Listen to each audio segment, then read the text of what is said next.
Hey everybody, here's a quick video of this crosscut sled I built this weekend. It's nothing too special compared to some of the stuff you see on YouTube, but it's a piece of MDF and some plywood and some hardwood supports, and I'm really happy with the way it turned out. This is a couple coats of shellac, and I used some furniture wax on the bottom. But as you can see, it's very smooth. No slop, zero slop.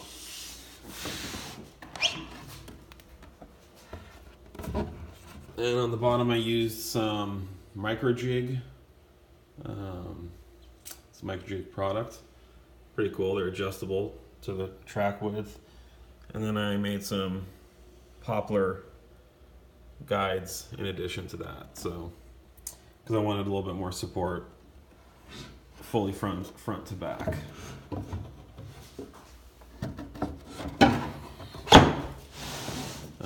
It's perfectly square.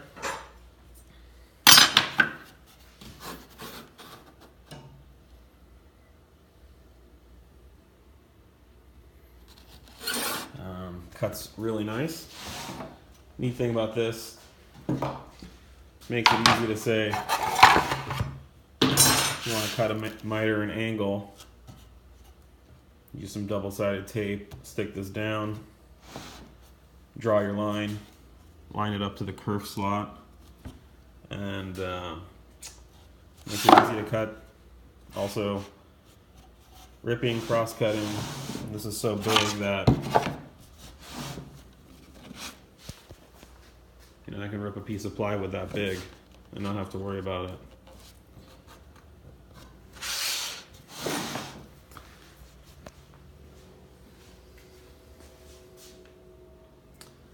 Reinforced the fence with some screws, and these hardwood supports with some screws. And this is easy to adapt all kinds of additional auxiliary fences on here. So if I want to do mitered cuts, I can add another fence on here. Hold down clamps. I kind of wished I put a T-slot here, but no big deal. Double-sided tape will hold down anything. So anyways, I'm excited to use it. Turned out great. Thank you.